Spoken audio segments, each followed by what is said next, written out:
Paix et grâce à vous, dans le nom de Saint Jésus-Christ. Frères et sœurs, aujourd'hui nous parlerons des mensonges des chrétiens sur le parler en langue. Donc sans plus tarder, regardons une courte vidéo, après nous allons l'analyser.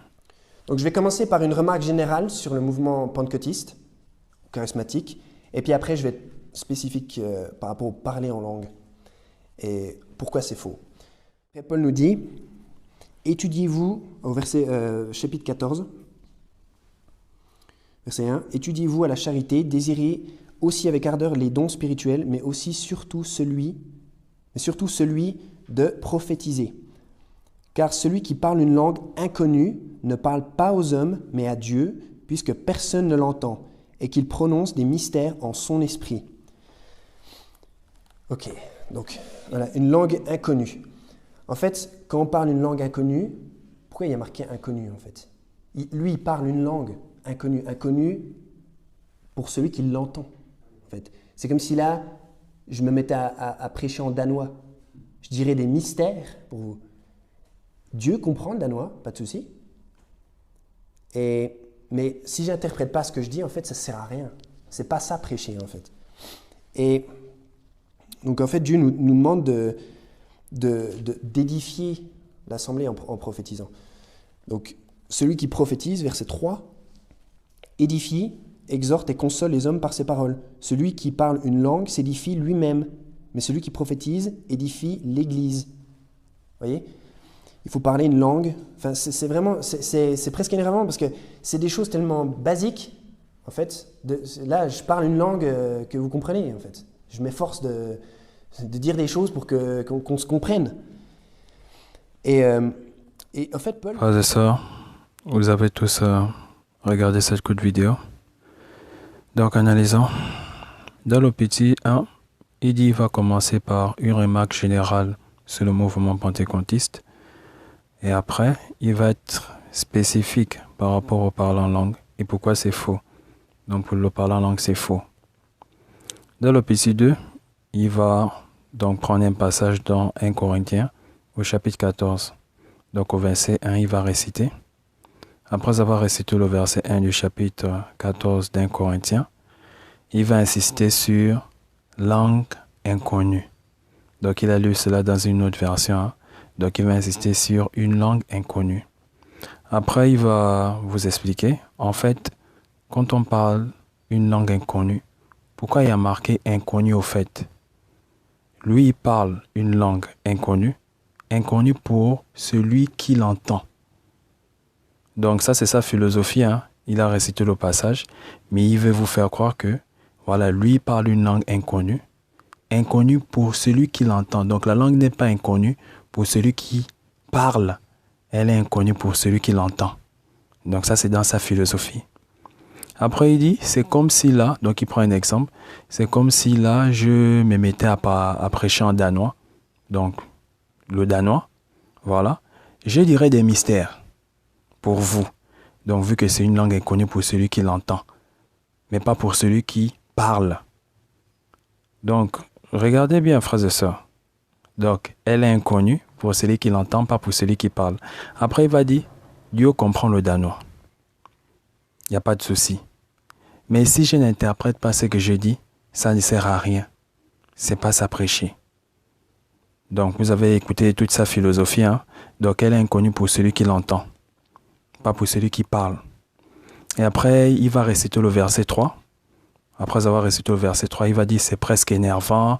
Voilà, c'est des choses tellement basiques. Il va philosopher. Frères et sœurs, donc, dans cette courte vidéo, il vous fait croire que elle est inconnue pour celui qui l'entend, pas pour celui qui parle. Regardons juste un seul verset dans le même chapitre. Un seul verset, frères et sœurs. Lisons. 1 Corinthiens chapitre 14, verset 13. C'est pourquoi que celui qui parle en langue prie pour avoir le don d'interpréter. Donc, il a pris son exemple, il a dit, s'il se met à prêcher en danois, il dirait, il va dire des mystères. Mais là, ce verset-là, frères et sœurs, donc moi, je sais pas, je ne sais pas. Ils ont tellement de fausses doctrines. Nous avons déjà parlé du canon. Voilà, ils ont je sais pas, créer des fausses doctrines sur les livres dits apocryphes. Là, c'est sur le parler en langue. Donc, frère, le salut est personnel. Je vous exhorte à lire la Bible de la Genèse à l'Apocalypse vous-même. Arrêtez je ne sais pas, arrêtez. Arrêtez de venir embrasser des doctrines. Lisez la Bible vous-même.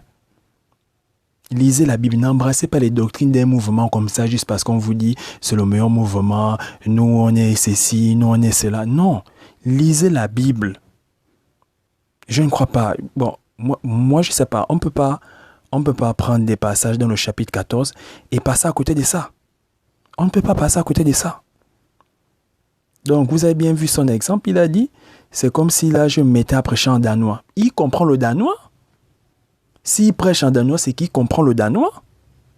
Donc, c'est comme si je disais, voilà, moi, c'est comme ce que, voilà, je parle en français. Je comprends bien ce que je dis. Donc, c'est un mystère pour celui qui m'écoute. Mais moi, je comprends ce que je dis. Bon, maintenant, lisons rien que ce passage-là. C'est pourquoi que celui qui parle en langue prie. Donc, je parle en français, j'ai compris ce que j'ai dit.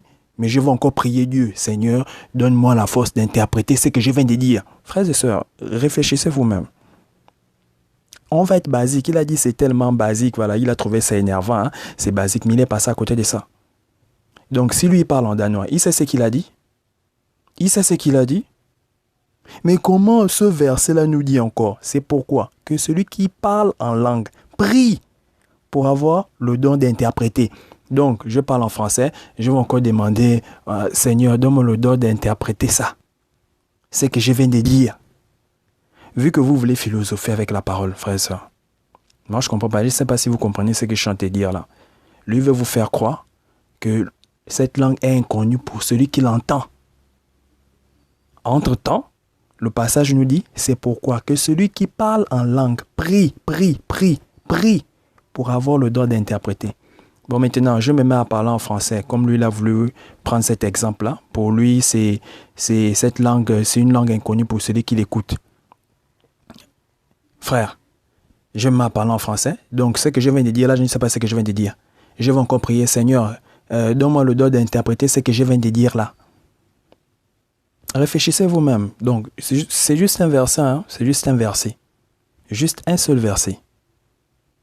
Juste un seul verset. J'insiste sur ça. J'insiste. C'est pourquoi que celui qui parle en langue prie pour avoir le droit d'interpréter. Vous voyez donc ce qu'il a raconté là, c'est déjà à côté. C'est pas ça le parler en langue. C'est pas ça le parler en langue. Et Paul a parlé de ça. Donc je n'ai pris que ce verset-là. Lisez, rélisez. Cherchez à comprendre. Il a dit c'est tellement basique. Et ça, il avait dit c'est presque énervant, c'est tellement basique. Donc il a cru comprendre le passage. Mais voilà un verset qui vous montre qu'il est déjà à côté. Voilà un verset qui vous montre qu'il est à côté. Donc on te fait comprendre même que ce que tu viens de dire là, tu n'as pas compris. Tu n'as même pas compris ce que tu viens de dire. Donc il faut encore prier pour avoir le droit d'interpréter ce que tu viens de dire. Frère, on ne se bat pas avec la parole. Moi, je ne me bats pas avec la parole de Dieu. Je ne me bats pas avec la parole de Dieu, frère et soeur. Ne vous battez pas avec la parole de Dieu. Je reprends. C'est pourquoi que celui qui parle en langue prie. Donc celui qui a parlé, pas celui qui écoute. Celui qui parle, c'est pourquoi que celui qui parle en langue prie pour avoir le droit d'interpréter. Il a dit c'est inconnu pour celui qui entend. Mais là, on vous dit même que celui qui parle doit encore prier pour avoir le droit d'interpréter. Est-ce que vous comprenez, frères et sœurs? C'est un passage, c'est juste un seul verset. Frères et sœurs, je vous exhorte à lire la Bible de la Genèse à l'Apocalypse. Vous-même lisez. Lisez vous-même. On ne s'oppose pas à la parole, je ne m'oppose pas à la parole, frères et sœurs. Donc, regardons une autre coup de vidéo. Après, nous allons l'analyser.